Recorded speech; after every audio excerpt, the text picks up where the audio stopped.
Hi everyone, this is Dini from the Flavor Bender, and today we're gonna learn how to make color changing lemonade. First, subscribe to my channel and for notifications so that you know every time I publish a video. Okay, so we're gonna make the lemon syrup first. We're going to squeeze some lemon juice and add some of it into a pot with the sugar.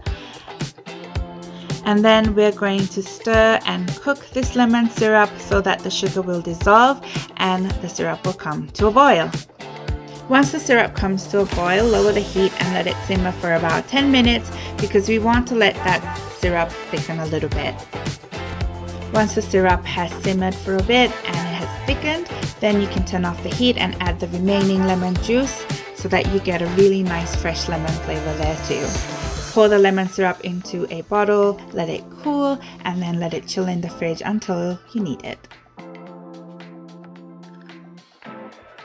So the next part is the magic secret ingredient. It's the butterfly pea flowers.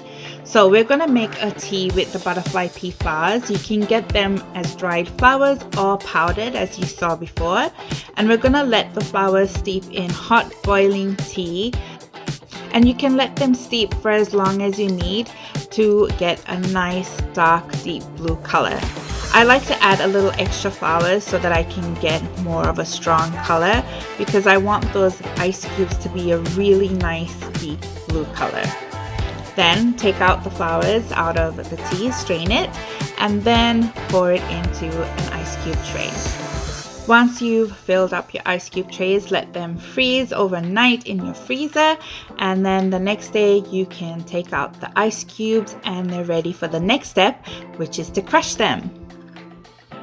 Now you can crush your ice cubes either in a blender or food processor, or you can place them in a Lewis bag or freezer friendly Ziploc bag and then crush them with an ice mallet. Just make sure that you have small pieces of ice cubes as well as the big chunks of them as well, and repeat it with regular ice too. Having the small and big pieces of crushed ice is really important to get that galaxy effect in your drink. Once you have all the crushed ice, we're ready for the next part, which is my favorite part, to make the galaxy lemonade. Add a layer of regular crushed ice and then a layer of crushed magic ice, and then pour in the lemon syrup and then watch as the blue ice changes into purple and then pink, just like magic. Top up your color changing lemonade with some soda and some crushed blue ice so you have a beautiful blue, purple and pink gradient in your galaxy lemonade. Do you know someone who might like this galaxy lemonade? Share this video with them and follow me on the Flavor Bender and check my blog for the full recipe.